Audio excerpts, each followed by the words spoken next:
¿Cuántas cámaras tiene el corazón normalmente? 4. Por eso. Aurículas y dos ventrículos. Muy bien. Ese es el primer concepto que tenemos que tener. ¿Cuántas válvulas tenemos? 4. ¿Cuáles son las válvulas Bicúspide. auriculoventriculares? Cúspide, tricúspide, mitral. ¿Cuáles son las válvulas? Pulmonar. Las pulmonares. Pulmonar. Pulmonario. ¿Cuántas arterias pulmonares tenemos?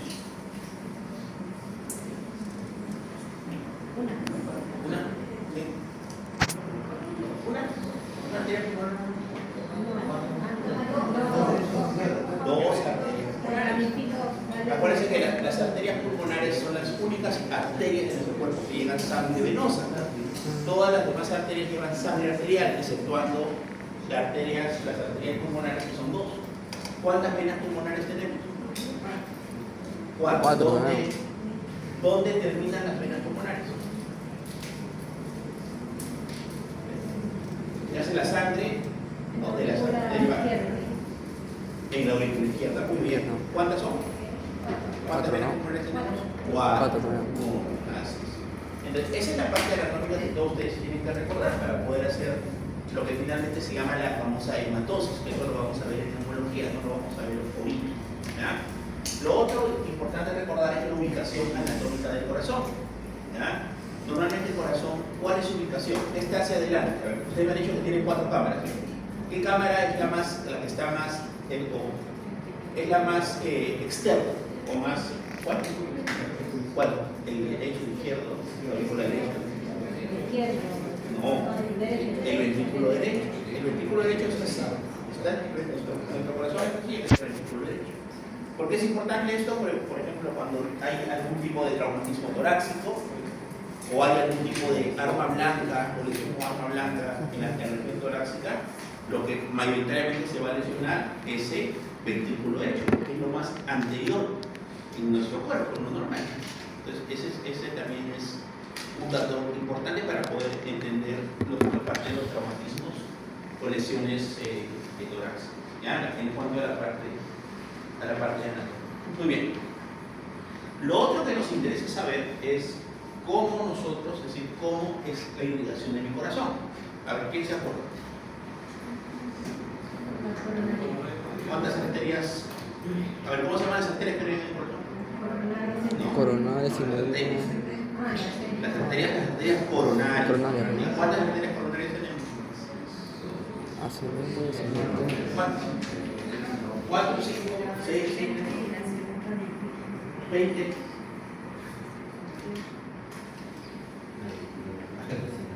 ¿Cuántas tenemos? 2. ¿Cuáles son? Bueno.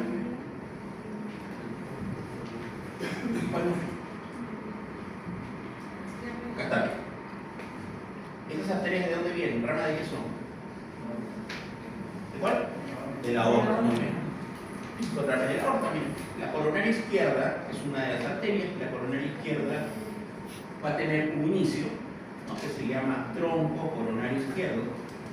Y finalmente este tronco coronario izquierdo va a dar 2 ramas. Uno que se va hacia la cara lateral, ¿no?, es la circunfleja. Y uno que se va hacia la parte posterior. Por lo tanto, ¿cómo será su nombre? Descendente. Descendente anterior, o también llamada interventricular, porque ¿cómo va? Entre los dos ventrículos. Es el mismo nombre.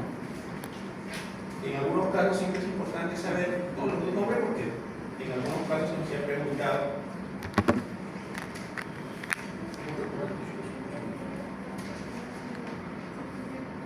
No, entonces esa parte es importante. ¿Para qué? Para yo recordar, ¿no?, finalmente cómo es la irrigación de mi corazón.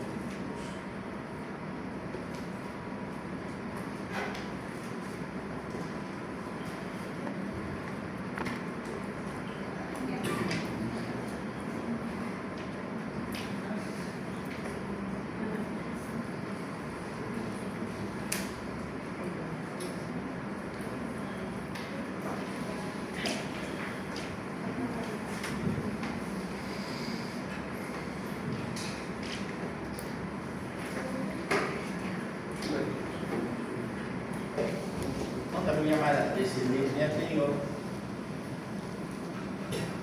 o interventiva. ¿Ya? Mayoritariamente esto que va a indicar la cara septal, es decir, el septum, el septum de división, ¿no? Y la cara anterior. La descendencia anterior indica la cara anterior y la cara septal. Por lo tanto, el corazón, por la parte, la coronaria izquierda más que todo va a indicar la parte lateral, y la parte lateral la dividimos en dos, lateral alta y lateral baja. ¿Ya? Lateral baja. Ok, eso es lo que tenemos. Un segundo.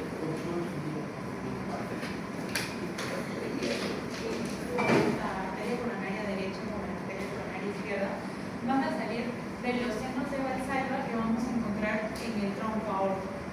Y de acá, como lo mencioné, sale la coronaria derecha, la coronaria izquierda. La coronaria izquierda, ¿en qué se va a subdividir? Lo mencioné acá. Circunfleja En la circunfleja y la arteria anterior. ¿Y cuál va a ser la que tiene más probabilidad de obstrucción, por ejemplo, en un infarto o en un Circunfleja. La arteria descendente anterior. Luego, ¿quién tiene más probabilidad de obstrucción después de la arteria descendente anterior? La coronaria derecha. Y por último, Circunfleja, vean también. eso tienen que acordarse porque también suele ser pregunta de examen. El orden.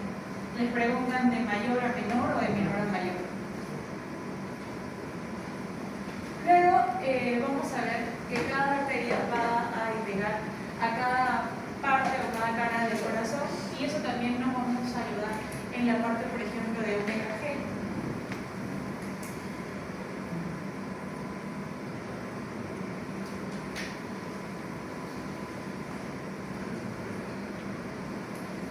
¿Recuerdan lo que veía la parte del B1 y el B2? La parte septal, exacto. La parte del B4, B3 y B4. La parte anterior. Yo para acordarme siempre hago este dibujito en el examen. El B5 y el B6. Lateral baja, exacto. Entonces, como lo había mencionado el doctor, ¿quién irriga la parte de la lateral baja? La descendente, ¿no? ¿La descendente? ¿Cuál? Anterior. Lateral alta y lateral baja. ¿Por qué no es irrigada? Por la circunfleja. Entonces, si por ejemplo, ¿no? Tienes una elevación del segmento de B5, B6, ¿cuál es la arteria comprometida? La circunfleja. La parte septal y la parte anterior, ¿por quiénes están irrigadas? ¿Por la descendente? Por la descendente. Por la arteria descendente anterior, que su origen es la coronaria izquierda. Esa es la montaña que siempre suele usar, septal, anterior y la parte baja. Luego, lo que suelen preguntar es la parte del B2, B3 y ABF. ¿A quién se refiere? ¿A qué cara del corazón? La cara inferior. Ajá. Y por lo tanto, ¿qué arteria está comprometida acá?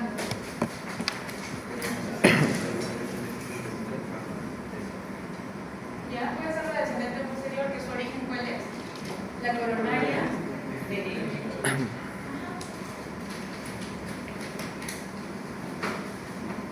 Pero, ¿de dónde es que va a derivar el corazón? Ya, es el mesodermo. ¿Y qué parte del mesodermo? Porque ustedes saben que el mesodermo se va a dividir, se va a tener como sus divisiones, ¿no? La parte axial, la parte paraxial, la parte intermedia y la parte lateral. Esta parte lateral se va a dividir en la parte de aquí, justamente la parte de abajo, es la que va a ser la parte esplánica. Y de acá es justamente de donde va a derivar el corazón propiamente dicho. Mesodermo, la parte lateral, pero la zona esplánica. Mesodermo lateral esplánica. ¿Y dónde es que se ubica el corazón? Mediastinal. Ajá. Sabiendo que las cavidades, ¿cuáles son las cavidades que están más anteriores? ¿Derechas o izquierdas?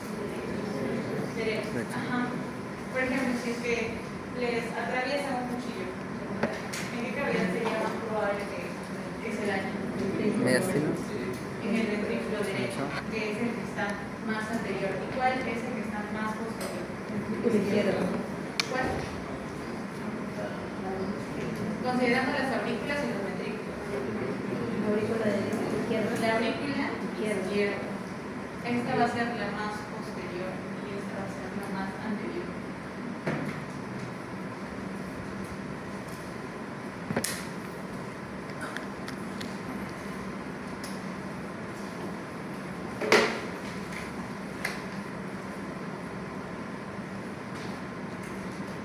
Habíamos hablado de, mencionó el doctor creo, de las capas que teníamos en el corazón. ¿Recuerdan cuáles son?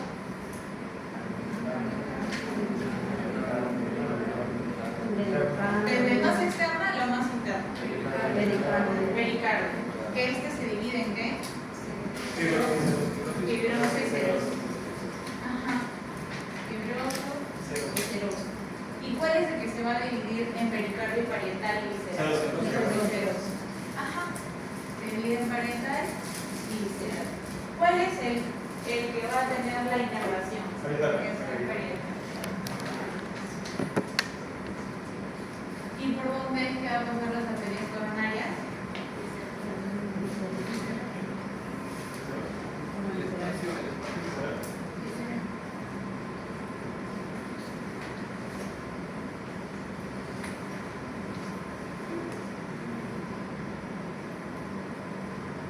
Entonces tenemos la parte de pericardio y la parte del pericardio seroso, la parte justamente de pericardio seroso.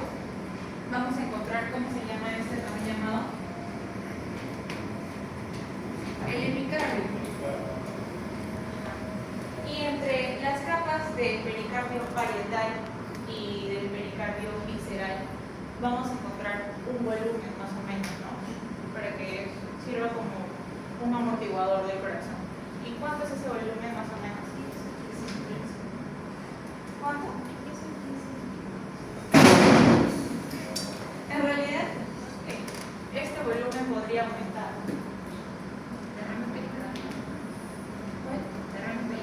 Ya, para que se produzca un taponamiento cardíaco, ¿cuánto es que tendría que ser el volumen más o menos? ¿A partir de cuánto?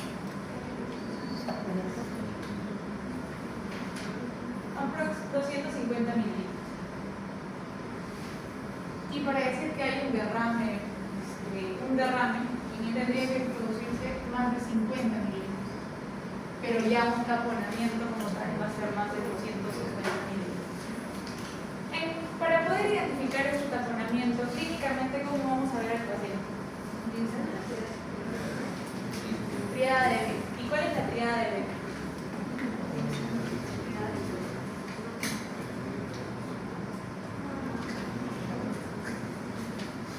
¿Cuál es?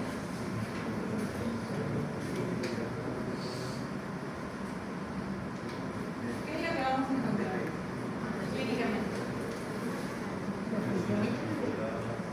Ya, la incapacitación yugular, ¿qué más?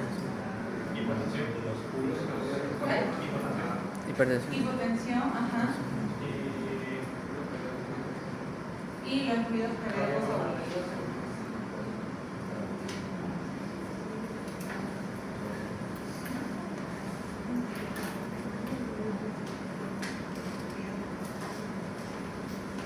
¿Por qué es que vamos a encontrar los ruidos cardíacos abolidos?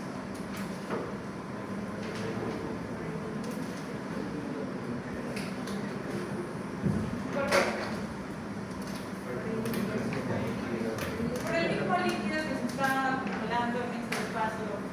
cardíaco no va a dejar que se transmitan los ruidos cardíacos. Por eso es que hay ruidos cardíacos favoritos. Porque es que se va a producir la identificación yugular.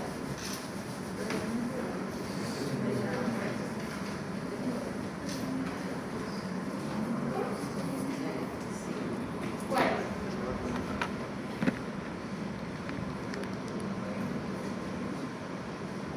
Va a haber un aumento de la presión venosa, ¿verdad?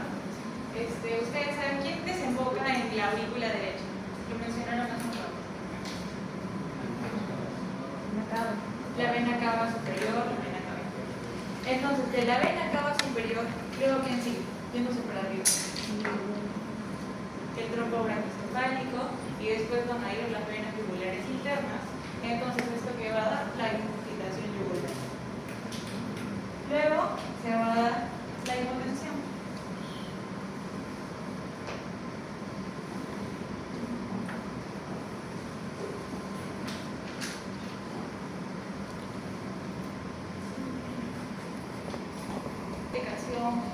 Precoz luego de un infarto recordado.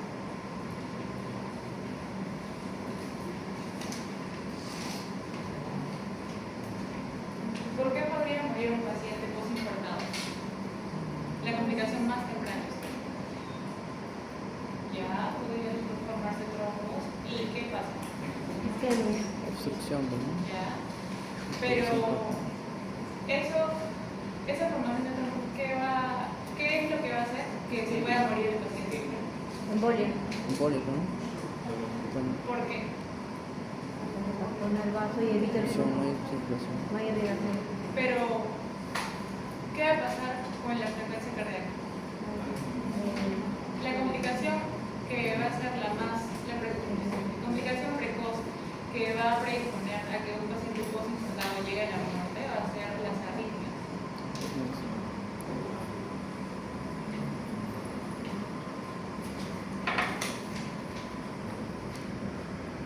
Luego vamos a ver que al segundo o séptimo día se puede producir una complicación que se llama la ruptura del músculo papilar. ¿Alguien sabe a qué se refiere?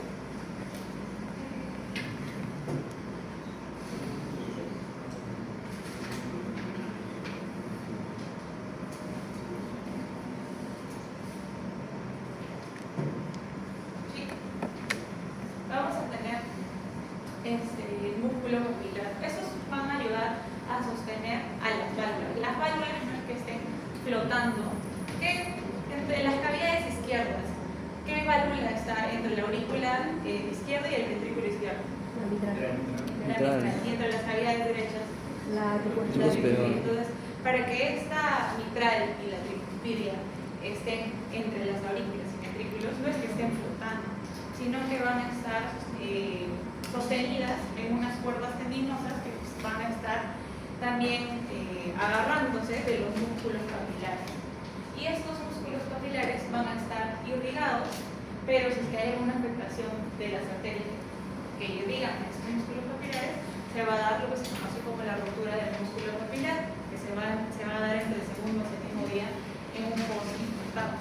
Entonces, ¿saben qué músculo capilar va a estar más predispuesto a que se rompa, que se necrose?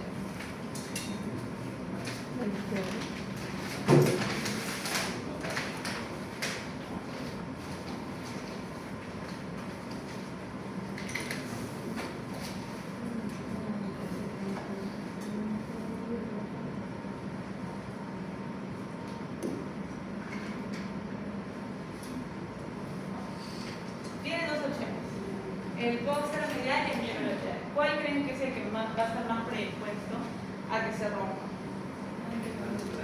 Anteromitral. ¿Cuál? Anteromitral. Su mismo nombre te dice, ¿ah? ¿Por qué?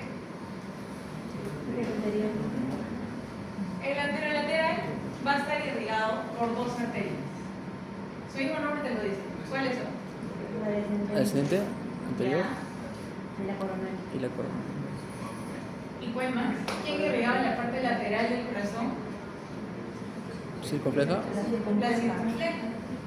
Entonces, este anterolateral va a estar irrigado por esas dos arterias. Y este posteromedial, ¿por quién está irrigado?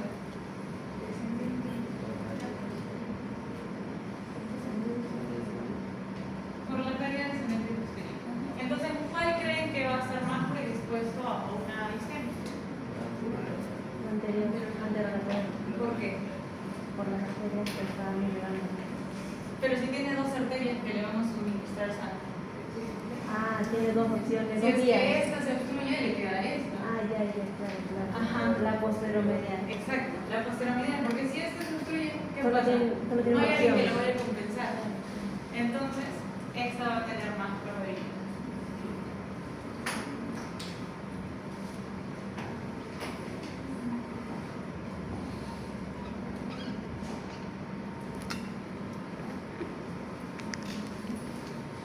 Recuerden también que si es que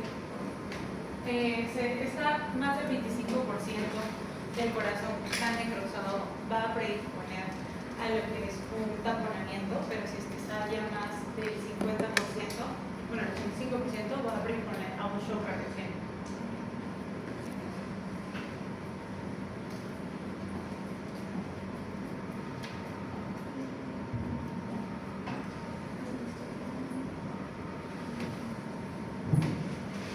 ¿Dónde es que va a haber mayor presión? ¿En la ventrículo izquierdo o en el ventrículo derecho? Izquierdo. Sí. En el ventrículo izquierdo. Ajá.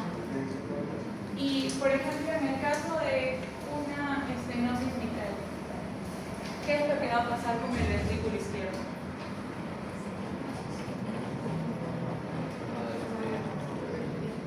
No va a recibir suficiente sangre, por lo que va a estar estenosado en la válvula mitral. Entonces va a hacer un intento de tratar de botar lo que no tiene. Exacto. Ajá. ¿Y qué pasa con la aurícula izquierda? La aurícula izquierda se va a colapsar, digamos. La aurícula izquierda Y va a retornar. porque se va a quedar con la sangre que debería pasar de lo que era la aurícula izquierda a la ventrícula izquierda. Entonces, ¿qué pasa si es que la aurícula izquierda crece? Va a haber proceso retrógrado. Ya, ajá, va a haber congestión pulmonar porque ahí desembocaban nuestros cuatro pulmonares. Ajá. Y, ¿qué es lo que pasa? ¿Qué más pasa en esta estenosis mitral? ¿Qué pasa con el agrandamiento de esta aurícula izquierda? Crece, ¿y qué pasa? ¿Qué está pasando por ahí?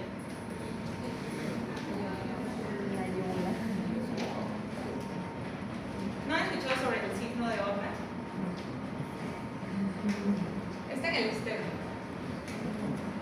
Es que tanto crece. Creo que se comprime el esófago y se comprime el nervio el laringe recurrente. Exacto. ¿Qué hace el nervio laringe recurrente izquierdo? Creo que causa la manguera y creo que es el sonador de la voz. Este lo que va a hacer es inervar a las cuerdas vocales. Entonces, ante una compresión va a producir la ronquera. Y como va a pasar también el esófago por este lado, a la compresión de por el crecimiento de esta aurícula izquierda, es que va a dar disfagia, ronquera, y lo que se le va a llamar el signo de Orner, que es característico de la estenosis mitral. Que más adelante luego vamos a hablar de valvulopatías también.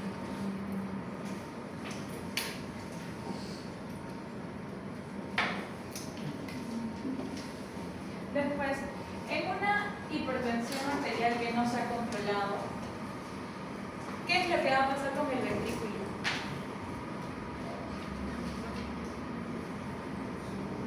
Va a tener más presión. Es un aumento de presión. Va a producir casi hipertrofia. Hipertrofia. Ajá. ¿Y qué tipo de hipertrofia tenemos?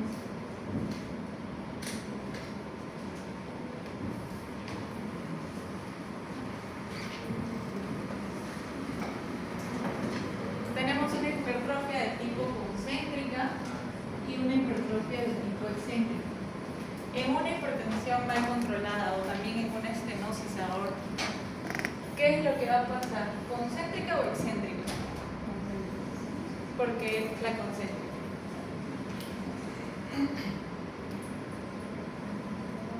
Sí estás bien, pero ¿por qué?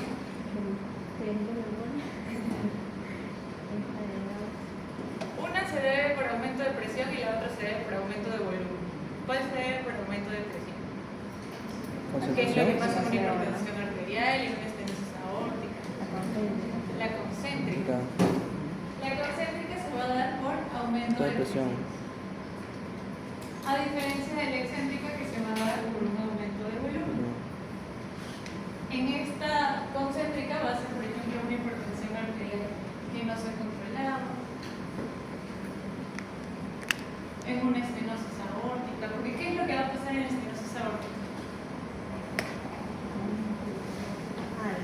la válvula va a estar también obstruida, digamos, porque está estenosada, y por más que haya suficiente sangre no va a poder pasar hacia Exacto. las irrigaciones de todo el cuerpo. Ajá. Lo que debes de saber para poder entender estenosis aórtica, estenosis mitral, insuficiencia aórtica, insuficiencia mitral, es que estenosis es una mala apertura.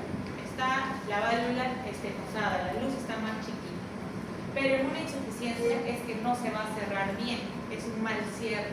Entonces, cuando ya debería cerrarse, para que, por ejemplo, la aorta, en una insuficiencia aórtica, cuando ya debería cerrarse para que se llene el ventrículo izquierdo, va a retornar la sangre de lo que estaba en la aorta, va a retornar al ventrículo izquierdo, lo que no debería pasar.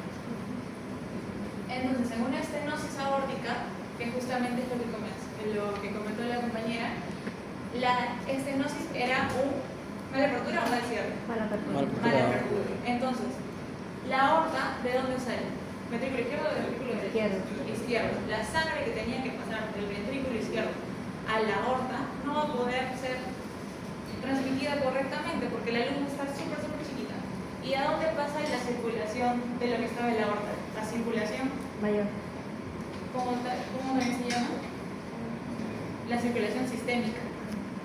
Ajá, pasa a la circulación sistémica.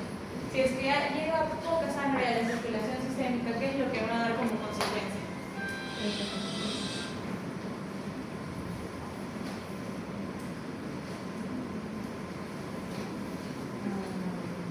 Está llegando poca sangre que va a pasar a la aorta. Exacto, hipoperfusión. Hay hipoperfusión cerebral, por ejemplo. Por eso es que el paciente puede ser que se desmaye. Entonces, todo eso es lo que va a pasar en una estenosis aórtica. Luego, más adelante, vamos a ver lo de curva presión-volumen y todo eso, vamos a volver a explicar eso.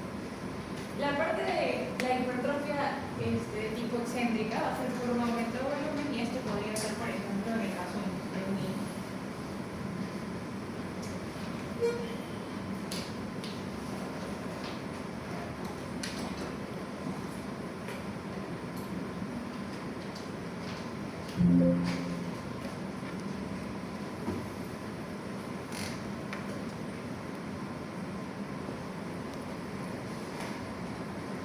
Y los focos de auscultación.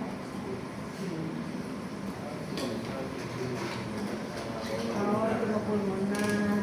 Ya, ¿cuántos tenemos? Foco aórtico, foco pulmonar. ¿Qué más? ¿Cuál? Accesorio. El accesorio. ¿Qué más? Foco tricuspidio y el foco ocular. Ajá. Esto es parte de lo que hemos visto en escena. El foco aórtico, ¿dónde es que se ubica? Esto más que todo les va a servir en el examen que está para marcar. Porque les van a poner el foco, tal, se ubiquen en tal, espacio, tal, etc. Verdadero o falso. Entonces, el foco aórtico, ¿dónde se va a ubicar? Desde la segunda fase intercostal del lado izquierdo. Segundo espacio intercostal, ¿qué más? Línea media clavicular. Del lado derecho.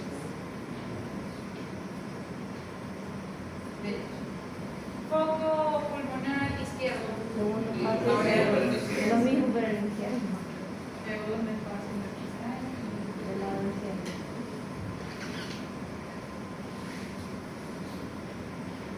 El foco accesorio Tercero o el cuarto, pero el cuarto. se ubica en realidad entre el foco pulmonar y el foco tricuspidio. Entonces, si el foco tricuspidio es el cuarto, El tercero. el foco accesorio va a ser el tercero. Tercero. Y el foco mitral El del látex. Al lado. en el ápice. ¿En qué Quinto. dónde se va a ubicar eso? Quinto espacio intercostal. Línea media entre. Línea media media entre- clavicular izquierda. ¿Clavicular? No. El foco mitral. Sin quinto espacio intercostal. Línea media clavicular. Ajá. Tú te refieres a la posición de electrodos.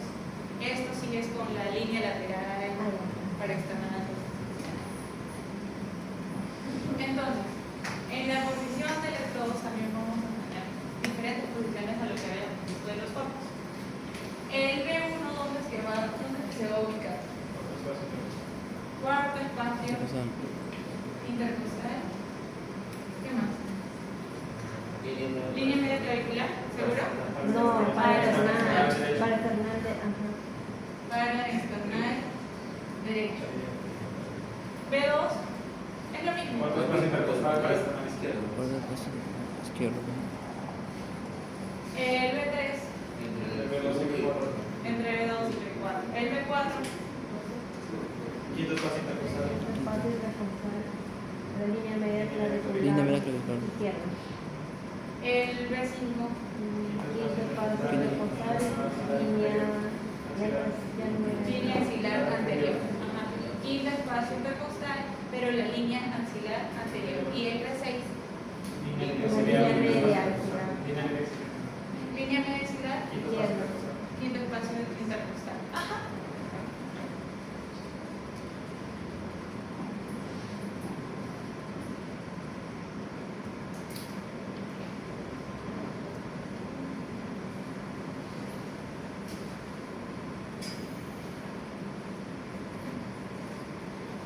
Al pericardio, este se dividía en fibrosos, serosos, teníamos dentro de este el epicardio, yo voy a seguir.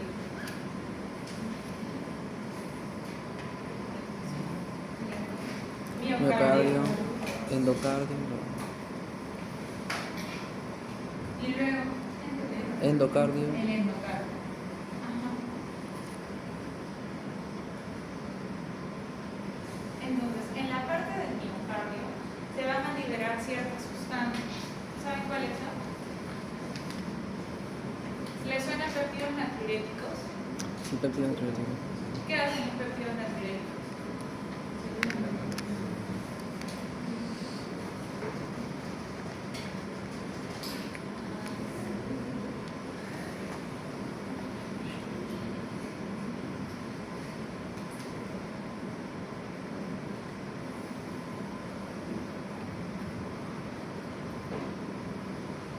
¿Por qué son importantes los péptidos natriuréticos?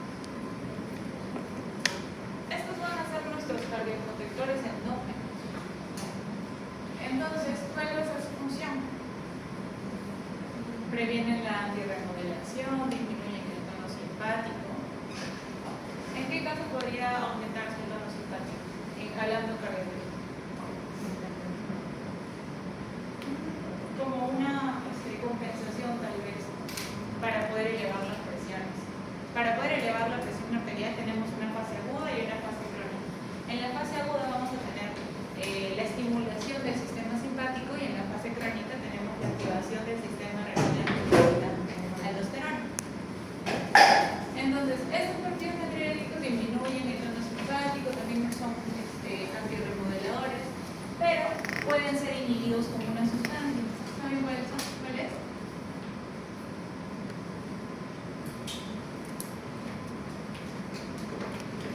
Esta sustancia está elevada en el citroleno.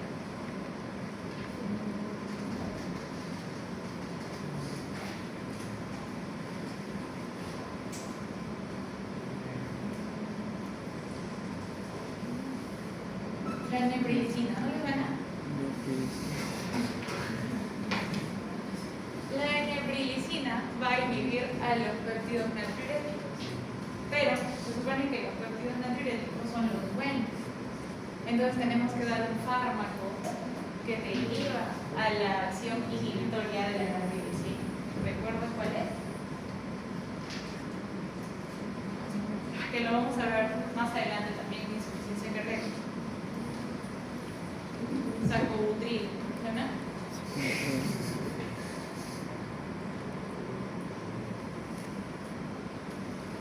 Este es el que va a inhibir a la neprilicina porque la neprilicina inhibe los péptidos natriuréticos y los péptidos natriuréticos son los que nos van a ayudar a la disminución del tono simpático, a prevenir la remodelación cardíaca. Entonces, esos son los buenos de la historia, por eso es que hay que inhibir al inhibidor.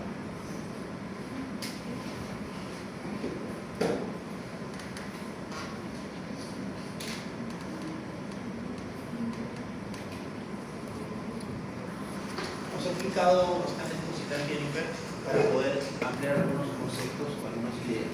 ¿Ya? Entonces, ¿cuál es la importancia de saber la irrigación? Porque finalmente esta irrigación, cuando yo traslado a la parte electrocardiográfica, voy a poder yo determinar lo que son las caras, ¿no? Lo que más o menos nos decía ahí en esta parte, ¿no? Que era. Hay una mujer que para acordarnos, sal. Esta es la parte del septum, ¿no? La parte anterior y la parte lateral. Esto es, digamos, irrigado por la coronaria izquierda, ¿no? Y la coronaria izquierda viene acá, tiene esta parte de la aorta, el tronco, y va a dar una rama que se va hacia la cara lateral, la circunfleja y otra que se va hacia la cara, ¿no? Inferior o intervenir. Es la descendente anterior. Entonces, la cara sectal y la cara anterior va a ser irrigada, por ejemplo, por la coronaria izquierda. La cara lateral, ¿no? Va a ser irrigada por la circunfleja. Y esto es importante, ¿no? Porque generalmente, a ver, y otro, puede haber acá una obstrucción, por ejemplo, por ¿no? Una alteración por una lesión endotelial que nos ha producido un émbolo, ¿no? Obstruye de alguna forma el tronco coronario, y este es un infarto mucho más grave, ¿no? Por ejemplo, porque podría afectar tanto la circunfleja como la ascendente anterior y anterolateral extenso, es decir, afecta todo, prácticamente toda la irrigación del corazón. Entenderán que este infarto es mucho más grave. ¿Cuál es el más grave? Cuando se destruye el tronco. ¿No? Para que de alguna forma puedan entender esta diferenciación. Cuando se afecta mayoritariamente o cuando hay obstrucción de la coronaria izquierda, chicos, lo que más se va a producir es una alteración hemodinámica. ¿Ya?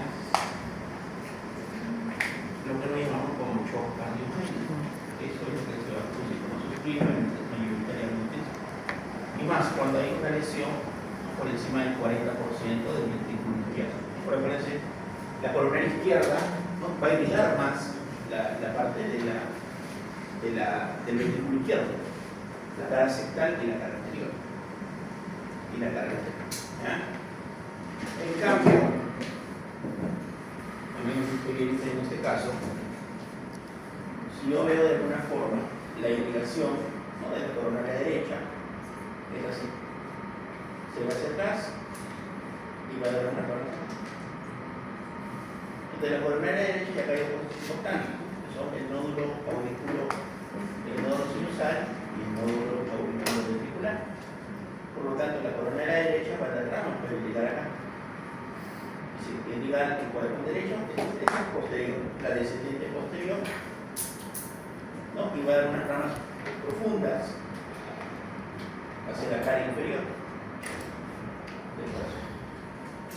Entonces, mayoritariamente, cuando hay problemas de infarto o infarto del ventrículo, perdón, o obstrucción de la coronaria derecha, lo que se va a producir son alteraciones del ritmo, ¿no? ¿Por qué? Porque finalmente está irrigando al nódulo sinusal y no al nódulo ventricular, ¿no? Por ejemplo, a ver, miren como un caso.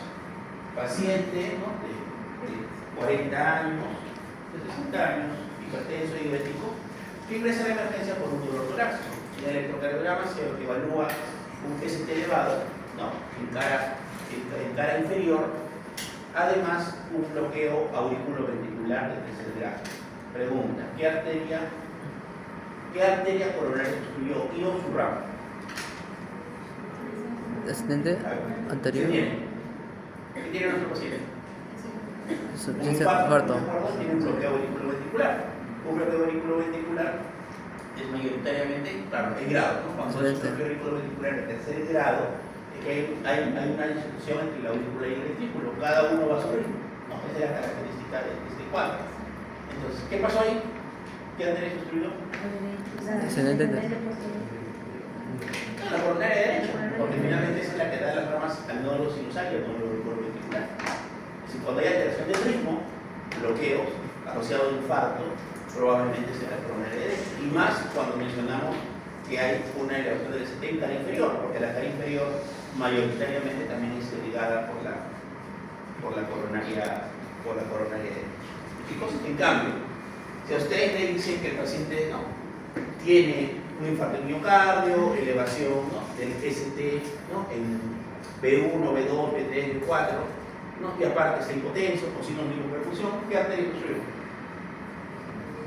La descendente posterior, la coronaria derecha, la circunfleja, la descendente anterior, ¿cuál fue? Descendente anterior. Así es. La descendente anterior, porque la descendente anterior es la que irriga mayoritariamente el ventrículo izquierdo. De cuando hay alteraciones hemodinámicas, choque repénico, siempre hay que pensar que la que está obstruido es la coronaria, la descendente anterior, que es una rama de la coronaria izquierda. ¿Ya? Ese es el concepto que tienen que llevar. Finalmente, esto como yo lo puedo llevar a qué? A la parte de electrofisiología o el electrocardiograma. Es lo mismo, ¿no? Viendo las caras. Entonces, acá yo hago la relación, ¿no? Por ejemplo, tengo acá la cara septal, que es B1, ¿estamos de acuerdo? Si yo quiero ver la cara anterior, ¿qué es? B3, B4. Si yo quiero ver la cara lateral la divido en lateral alta y lateral baja. Baja es B5, B6 y alta es 1, B. ¿Ya? Quiero ver la cara inferior.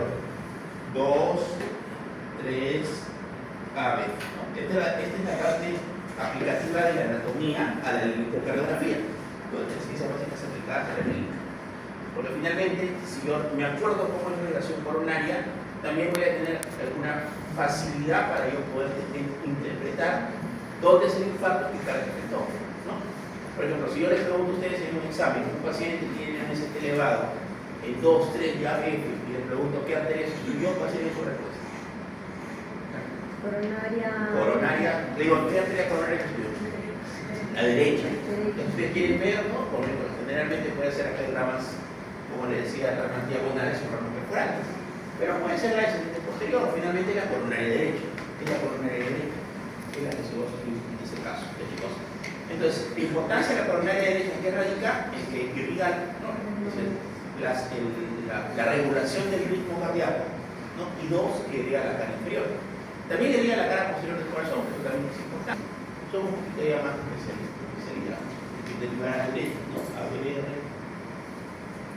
2, ABR 3, ¿no? B7, B8, B9, es la cara posterior. Y ya somos dos. No nos marimos. Esto es lo más importante que ustedes deben de saber en cuanto a la derivación. Pero no solamente los conceptos, sino los casos clínicos, ¿no? la parte aplicativa, ¿no? Cómo ustedes van a ver a los pacientes que ven. Por ejemplo, si yo les dijera a ustedes qué obstrucción o qué arteria es la que mayoritariamente, o cuál de las obstrucciones de esas arterias es la que tiene mayor gravedad, ¿ustedes cuál contestarían? Coronaria derecha. ¿Cómo cuál opciones? La circunfleja, la descendente anterior, el tronco coronario izquierdo o la coronaria derecha. El tronco. Así es, cuando estudia el tronco es mucho más grave. Siempre no, finalmente es el tronco, como dice su nombre. Si yo les dijera a ustedes cuál es cuando hay alteraciones del ritmo, ¿qué arteria se construye? La coronaria derecha, así es lo que ustedes tienen. Por ejemplo, si yo tengo un infarto, ¿no? Y hay una elevación del ST en B5, B6, 1 y ABL, ¿qué arteria construyó? La circunfleja. Así es, eso es lo que ustedes tienen que ver, es así como se le da a realizar el examen. Acuérdense que el examen que viene, chicos, es un examen de 100 preguntas para marcar dicha óptica, ¿ya? Entonces, de alguna forma van a venir de sus casos. No, en un caso van a venir un caso. Porque el examen que viene, chicos, el 70-80% es cardiología y el 20% es hemat. Más va a ser cardiología, ¿ok? Más va a ser cardiología. Muy bien. Ok.